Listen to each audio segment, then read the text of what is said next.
සුබ දවසක් කියලා කියන හැමෝටම අපි අද වීඩියෝ එකක් කරන් ආවා. ඔයගොල්ලන්ට සාමාන්‍යයෙන් අපේ ෂොප් එකට අරන් එනවා මේ වගේ බිප් ටැප්. ඒවා රිපෙයාර් කරන්නේ කොහොමද කියලා ඇවිල්ලා අපෙන් අහනවා. ඉතින් මේ ටැප් එක එයාගේ වතුර ලීක් වෙනවා. ඉතින් වතුර ලීක් වෙන තැන අපි දැන් මේක චෙක් කරලා බලනවා ගලවලා මොකද්ද ඒකට වෙලා තියෙන්නේ කියලා. ඒ කස්ටමර් අපිට මේක දීලා ගියා රිපෙයාර් කරන්න. ඉතින් අපි මේක දැන් ගලවන විදිය ඔයගොල්ලන්ට පෙන්වන්නම්. මුලින්ම මේක රවුන්ඩ් හෙඩ් එකක් තියෙන්නේ. ඒක අපි උඩින් තියෙන මේ රවුම ගලව ගන්න ඕනේ. මේ රවුම ගලව ගත්තට පස්සේ මේකේ ඇතුලේ මේ නට් එකක් තියෙනවා. මේ නට් එකත් ප්ලග් නියන කරි මල් එකක් හරි දාලා සාමාන්‍යයෙන් සරල ටූල් ටිකක් තමයි මේකට පාවිච්චි කරන්න ඕනේ. ගෙදර තියෙන සාමාන්‍යයෙන් භාවිත කරන ටූල්ම තමයි තියෙන්නේ. ඉතින් මේ නට් එක ගලව ගත්තට පස්සේ නට් එක පැත්තකින් තියලා ඔගොල්ලෝ ඊට පස්සේ මේ කප් එක රවුම ගලව ගන්න ඕනේ. මේ රවුම ගලව ගත්තම රවුමේ මැද තමයි මේකේ තියෙන කාට්ලේජ් එක තියෙන්නේ. මේ තියෙන මෙන්න මේ කාට්ලේජ් එක තමයි දැන් මේ ඩැමේජ් වෙලා තියෙන්නේ. මෙන්න මේක ගොඩක් වෙලාට මෙන්න එයා ගලවන්න හරි මොකක් හරි උත්සාහයක් කරන දන්න ඒක නිකන් ජම්ප් වෙනවා වගේ. ඒක ඩැමේජ් වෙලා තමයි තියෙන්නේ. ඉතින් අපි ඒක දැන් එකත් අපි 14 යතුරකින් මේක ගොඩක් සරල යතුරක් 14 යතුරක් දාලා හිමින් මේක බුරුල් කරගන්න ඕනේ. නැත්නම් මේකේ ට්‍රෙඩ් එක පයින්නවා. ඉතින් මේක බුරුල් කරගෙන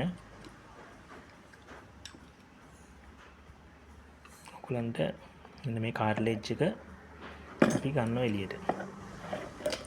හතර පස්සේ මේක ගොඩක් වෙලාට මෙන්න මේ කාට්ලේජ් එක ඩැමේජ් වෙලා තියෙන්නේ. මෙන්න මේකත් ඩැමේජ් වෙන්න පුළුවන්. මෙන්න මේකේ නම් මොකුත් අවුලක් නැහැ. අපි මේක දැන් චෙක් කරලා බලුවා. මෙන්න මේ කාට්ලේජ් එකත් ඩැමේජ් වෙලා තියෙන්නේ. මෙන්න මේ ප්ලාස්ටික් කෑල්ලට ඔය පොඩි පොඩි වැලි කැට ගියාට පස්සේ මෙන්න මේ කෑල්ල ඩැමේජ් වුණාම මෙතනින් වතුර ලීක් වෙනවා. ඉතින් අන්න එතනින් අර මේ කෑලි ඔක්කොම ගැලවිලා තියෙනවා. ඒ කියන්නේ පොඩි අන්න මේ කෑල්ල මේ තියෙන වැලි කැට වල තමයි මේව ගොඩක් වෙලා ඩැමේජ් වෙන්නේ. මේ ටැප් එක නැත්තම් හොඳයි. ඉතින් අර පොඩි වැලි කැට ආවට පස්සේ මේව ඩැමේජ් වෙනවා. ඩැමේජ් වුණාට පස්සේ ඉතින් අපිට දැන් මේකට ඒගොල්ලන්ට අලුතෙන් රිප්ලේස් කරන්න ඕනේ මෙන්න මේ කාට්ලේජ් එක. අපි ඒක මේගොල්ලන්ට මේකට ආයි රිප්ලේස් කරනවා. මේකත් අවුලක් නේද? ඒකටම ගැලපෙන එකක් තමයි බලන්න ඕනේ. මොකද මේ හැන්ඩල් එකට සෙට් වෙනවද කියලා බලන්න ඕනේ. මේ කප් එකට වැටෙනවද කියලා බලන්න ඕනේ. ඊට පස්සේ ඒකේ තියෙන මේ ඔක්කොම හොඳට පිහිදලා කරලා පොඩි රෙදි කෑල්ලකින් පිහිදුවා නම් ඒක මේව කරගන්න පුළුවන්. මේකත් මේ දැන්ටමත් පොඩි කහගතියක් වෙලා තියෙනවා. ඒ කියන්නේ අර ගොඩක් වෙලාට මේ වලින් වැලිත් එක්ක පොඩි පොඩි මඩ වගේ જાති එනවා. ඒකත් අපි සුද්ධ කරලා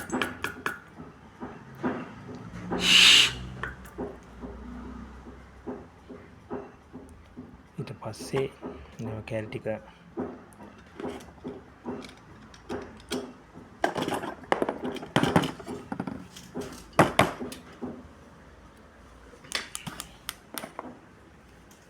සෙට් කරලා බලන්න ඕනේ.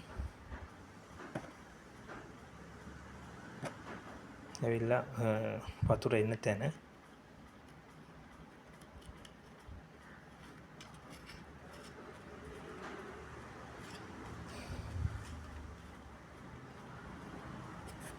පස්සේ අර ඩැමේජ් වෙච්ච කාට්ලේජ් එක වෙනුවට හොඳ කාට්ලේජ් එක තමයි මේකට දැන් දාකට මේ විදිහට අර විදිහට රිප්ලේස් කරලා මේ හැන්ඩල් එකටත් ඒක හරියටම සෙට් වෙන්න ඕනේ. මේ හැන්ඩල් එකටත් ඊට පස්සේ හරි දෙයක් මේක ගෙදර ඉඳන්ම ඔයගලන්ට කරගන්න පුළුවන් දෙයක්. ඊට පස්සේ ආයෙ නැවතත් 14 අතරින් එක තද කරගෙන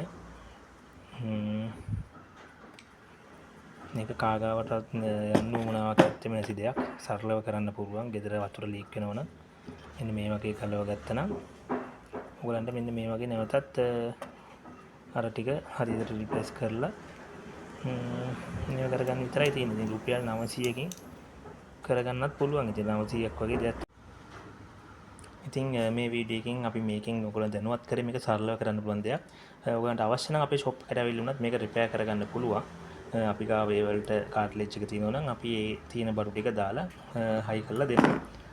ඉතින් ලොකු ගාණක් යන්නේ නැහැ. ඇත්තටම පුංචි මුදලකින් කරගන්න පුළුවන් දෙයක්. නැත්තම් සාමාන්‍යයෙන් මේ වගේ දෙයකටත් ලොකු වියදමක් ඔයගොල්ලන්ට දරන්න වෙනවා සමහරලාට. ඉතින් රුපියල් 800ක වෙන මුදලකින් 800 1000කට වෙන මුදලකින් කරගන්න පුළුවන් දෙයක් තමයි අපි අද මේ වීඩියෝ එකෙන් ඔයගලන්ට ගෙනාවේ.